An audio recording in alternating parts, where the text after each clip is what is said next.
नमस्कार मित्रांनो, युवराज अकॅडमी 24 या आपल्या एज्युकेशनल यूट्यूब चॅनलवर मी तुम्हा सर्वांचं स्वागत करतो। तर जिल्हा परिषद आरोग्य सेवक व आरोग्य सेविका ह्या परीक्षा मित्रांनो लवकरच होणार आहेत, परंतु आरोग्य सेवक पुरुष आणि आरोग्य सेविका या पदासाठी अभ्यासक्रम वेगळा आहे, पुरुषासाठी अभ्यासक्रम वेगळा आहे आणि महिलांसाठी अभ्यासक्रम या ठिकाणी वेगळा आहे।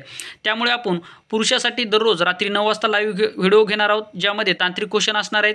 आज सुद्धा मित्रांनो आज आपण रात्री 9 वाजता लाईव्ह येऊन तांत्रिक क्वेश्चन पुरुषासाठी घेणार आहोत, म्हणजे पुरुष 40% 50% पदासाठी नवीन अभ्यासक्रमानुसार आणि आरोग्य सेविका या पदासाठी सुद्धा आपण दररोज एक रेकॉर्ड व्हिडिओ टाकणार आहोत। जर आरोग्य सेविका या पदाची तुम्ही तयारी करत असाल तर आपण या ठिकाणी संपूर्ण अभ्यासक्रमावर आधारित आपल्या एक कोर्स आहे, ज्यामध्ये 34 व्हिडिओ आहेत। यामध्ये संपूर्ण अभ्यासक्रम तुमचा कंप्लीट करण्यात आलेला आहे। लवकरच परीक्षा होणार आहेत। जर तुम्हाला आरोग्य सेविका या पदासाठी जर पोस्ट हवी असेल तर तुम्ही अभ्यासक्रमानुसार दिलेल्या अभ्यासक्रमानुसार अभ्यास करणे गरजेचं असणार आहे। दिलेल्या अभ्यासक्रमानुसार आपण जवळपास 34 व्हिडिओ या ठिकाणी टाकलेले, अजून सुद्धा व्हिडिओ आपण या ठिकाणी टाकणार आहोत। जर तुम्हाला आरोग्य सेविका या पदासाठी किंवा या कोर्ससाठी जर ॲडमिशन घ्यायचं असेल तर तुम्ही 7977092714 या नंबरशी संपर्क साधू शकता। आरोग्य सेविका या पदाचे ऑलरेडी आपले 34 व्हिडिओ अपलोड आहेत, तर ते व्हिडिओ जर पाहिजे असतील तर तुम्ही मला नक्की कॉन्टॅक्ट साधू शकता। तर चला वेळ न लावता व्हिडिओची सुरुवात करूया। आरोग्य सेविका या पदासाठी महत्त्वाचे क्वेश्चन असणार आहेत। तसं जर पाहिलं तर पुरुषांना सुद्धा या स्वरूपाचे प्रश्न विचारले जातील, त्यामुळे या ठिकाणी त्यांनी सुद्धा या ठिकाणी काळजीपूर्वक लक्ष द्यायचं आहे। तर पहा, पालेभाज्या जीवनसत्व रिकाम जागा हे कॅरोटीनच्या स्वरूपामध्ये असतं, तर पालेभाज्यामध्ये जीवनसत्व अ हे कॅरोटीनच्या स्वरूपामध्ये असतं। कुठलं अ जीवनसत्व कॅरोटीनच्या स्वरूपामध्ये असतं। आता महत्त्वाची गोष्ट म्हणजे अ जीवनसत्वाचे महत्त्वाचे उपयोग काय। अ जीवनसत्व हे मेदामध्ये विरघळणारं महत्त्वाचं जीवनसत्व आहे, तुम्हाला माहीत असलं पाहिजे। जीवनसत्वाचा शोध कोणी लावला, जीवनसत्वाचे रासायनिक नाव काय, ह्या संपूर्ण माहिती मी तुम्हाला या कोर्समध्ये दिलेली आहे। त्यामुळे डिटेलमध्ये व्हिडिओ आहेत मित्रांनो आपले, तर तुम्हाला जर कोर्स हवा असेल तर तुम्ही नक्की ते परचेस करू शकता। अतिशय नाममात्र फीमध्ये तो असणार आहे। तर पहा, अ जीवनसत्व या ठिकाणी कॅरोटीनच्या स्वरूपामध्ये असतं। अ जीवनसत्व कोणत्या फळामध्ये सर्वात जास्त असतं, तर अ जीवनसत्व हे गाजर या फळामध्ये सर्वात जास्त, गाजरमध्ये अ जीवनसत्व सर्वात जास्त असतं। अ जीवनसत्वाच्या अभावामुळे कोणता आजार होतो, तर अ जीवनसत्वाच्या अभावामुळे रातआंधळी नावाचा हा आजार होत असतो। हे सुद्धा तुम्हाला लक्षात ठेवायचे आहे, म्हणजे आपण डिटेलमध्ये माहिती आपण आपल्या कोर्समध्ये दिलेली आहे। दुसरा नंबरचा प्रश्न पहा, रक्ताक्षय रोगाचे खात्रीलायक पद्धतीने निदान करण्याकरिता रक्तातील काय मोजणे आवश्यक असते। तर पहा, रक्तामध्ये हिमोग्लोबिन रक्ताक्षय रोगाचे निदान करण्यासाठी म्हणजे रक्तातील काय मोजणं हे आवश्यक असतं। आता रक्तामध्ये जे काही रक्ताक्षय नावाचा जो काय आपल्याला आजार होत असतो, तर हा हिमोग्लोबिनच्या अभावामुळे होत असतो। हे हिमोग्लोबिन कुठं असतं, तर हे आपल्या रक्तामध्ये असतं। हिमोग्लोबिन काय करत असतं, तर हिमोग्लोबिन हे आपल्या शरीरातील जे काही पेशी आहेत या पेशींना ऑक्सिजन पुरवण्याचं कार्य या ठिकाणी हिमोग्लोबिन करत असतं। आणि हिमोग्लोबिन म्हणजेच मित्रांनो लोह जे आहे याच्यामध्ये आपलं रक्त लाल असतं, आणि याच्या अभावामुळे आपल्याला रक्ताक्षय म्हणजे त्याला पांडुरोग असे सुद्धा म्हटलं जातं। हे सुद्धा लक्षात ठेवा। कधी कधी सरळ प्रश्न विचारला जाईल की खालीलपैकी कोणता आजार हा पांडुरोग या नावाने सुद्धा ओळखला जातो, तर रक्ताक्षय नावाचा आजार हा पांडुरोग या नावाने सुद्धा ओळखला जातो। मग आपल्या रक्तामध्ये जे की हिमोग्लोबिन असतं तर ते किती असलं पाहिजे, तर 100 मिलीमीटर रक्तामध्ये 14% हिमोग्लोबिन असणं हे गरजेचं असतं। हे सुद्धा तुमच्या लक्षात असणं गरजेचं आहे। तर भारतातील महिलांमध्ये हिमोग्लोबिनची कमतरता या ठिकाणी जाणवते, हे सुद्धा तुमच्या लक्षात येणं गरजेचं आहे। तर ही हिमोग्लोबिनची कमतरता भारतातील महिलांमध्ये का जाणवते, तर महिलांना महिन्यामध्ये जी काही मासिक पाळी येते यामध्ये हे हिमोग्लोबिन या ठिकाणी निघून जात असतं, त्यामुळे महिलांमध्ये हिमोग्लोबिनची कमतरता या ठिकाणी सर्वात जास्त असते। हे सुद्धा लक्षात ठेवायचे। प्रश्न असा विचारला जाईल की रक्ताक्षय नावाचा आजार महिलांमध्ये कशामुळे आढळतो, हा सुद्धा प्रश्न विचारला जाईल। त्याचं सुद्धा कारण मी तुम्हाला या ठिकाणी सांगितलेले, त्यामुळे आपले व्हिडिओ अतिशय डिटेलमध्ये आहे, त्यामुळे वेळ सुद्धा कमी आहे। जर तुम्ही व्हिडिओ आपले जे काही कोर्स परचेस जर केला तर 100% तुम्हाला त्याचा फायदाच होणार आहे। डिटेलमध्ये माहिती मी तुम्हाला दिलेली आहे। 1 ते 5 वर्षे वयोगटातील कोणत्याही बालकाचा दंडाचा घेर रिकाम जागापेक्षा कमी भरल्यास त्यास कुपोषणाचा त्रास होतो। अशा स्वरूपाचा हा महत्त्वाचा प्रश्न आहे। हा सुद्धा प्रश्न तुम्हाला परीक्षेला वारंवार विचारला जातो।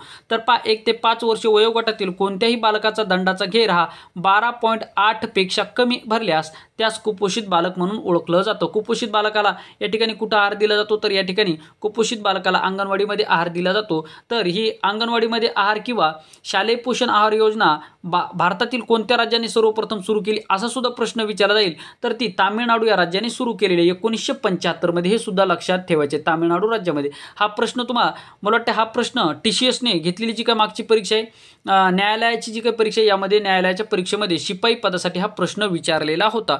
म्हणजे कुठल्याही जीकेचे प्रश्न कुठल्याही कोणत्या पदासाठी विचारले जाऊ शकतात। 4 नंबरचा प्रश्न पहा, 1 वर्षाच्या मुलास दररोज अंदाजे रिकाम जागा किलो कॅलरीज ऊर्जेची गरज असते? आता आरोग्य सेविकासाठी हे प्रश्न खूप वेळेस विचारले जातात. तर पहा, 1 वर्षाच्या मुलास दररोज अंदाजे रिकाम जागा किलो कॅलरीज ऊर्जेची गरज असते, तर 1000 कॅलरीज ऊर्जेची गरज असते. कधी कधी हा सुद्धा प्रश्न विचारला जाईल की आपण जी की आपल्या शरीरामध्ये जी की ऊर्जा असते ही मापण्याचे एकक कोणते? तर कॅलरीज हे ऊर्जा मापण्याचे एकक आहे. हे सुद्धा तुम्हाला लक्षात ठेवायचं आहे. आता आपल्याला सर्वात जास्त ऊर्जा कशापासून मिळते? तर आपल्याला सर्वात जास्त ऊर्जा कार्बोदकापासून मिळत असते. कशापासून? कार्बोदकापासून मिळत असते. महत्त्वाचे प्रश्न आहेत तुम्हाला लक्षात ठेवायचे, जे की मी तुम्हाला विश्लेषण सांगते. हे विश्लेषण आरोग्य सेविका या पदासाठी अतिशय महत्त्वाचं आहे.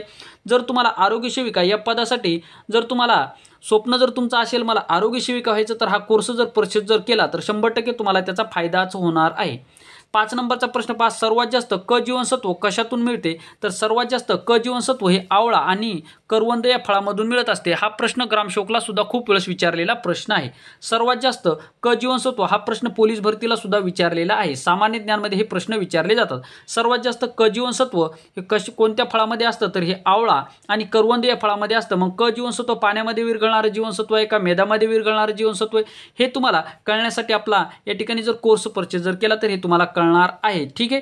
त्याच्यानंतर क जीवनसत्वाचं रासायनिक नाव काय? क जीवनसत्वाच्या अभावामुळे कोणता आजार होतो याची डिटेलमध्ये माहिती आपल्या कोर्समध्ये दिलेली आहे. पुढे पहा, मानवी शरीरात किती क्षार असतात? मानवी शरीरामध्ये किती क्षार असतात? तर मानवी शरीरामध्ये 24 प्रकारचे क्षार असतात. किती? 24 प्रकारचे क्षार मानवी शरीरामध्ये असतात. आपल्या शरीरामध्ये मग या ठिकाणी आपल्या एकूण वजनाच्या किती टक्के वजन हे हाडाचं असतं? तरी आपल्या एकूण वजनाच्या 18% वजन हे आपल्या हाडाचं असतं. हे सुद्धा लक्षात ठेवा.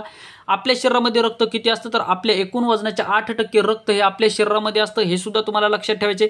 अशा स्वरूपाचे प्रश्न तुम्हाला आरोग्य सेवक या पदासाठी विचारले जातात. हे सुद्धा लक्षात ठेवायचं आहे. त्याच्यानंतर पहा, 1 लिटर गाईच्या दुधात किती मिलीग्रॅम कॅल्शियम असते? आता गाईच्या दुधामध्ये म्हणजे 1 लिटर गाईचं दूध असेल तर त्याच्यामध्ये किती मिलीग्रॅम या ठिकाणी कॅल्शियम असते? आता कॅल्शियम काय महत्त्वाचं असतं? तर कॅल्शियम आपल्या हाडं मजबूत करण्यासाठी कॅल्शियम महत्त्वाचं असतं.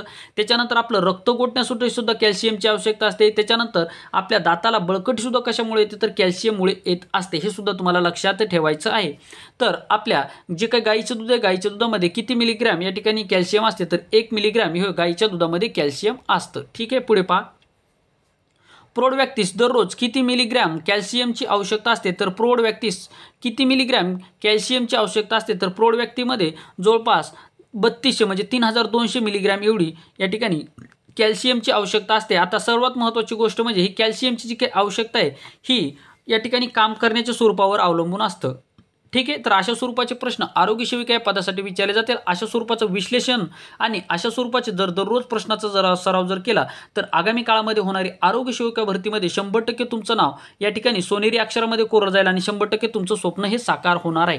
नक्की हा व्हिडिओ तुम्हाला आवडला असेल. व्हिडिओ आवडल्यास व्हिडिओ लाईक करा. चॅनलवर नवीन असाल चॅनलला सबस्क्राईब करा. या ठिकाणी आपण थांबूया. थँक्यू. धन्यवाद.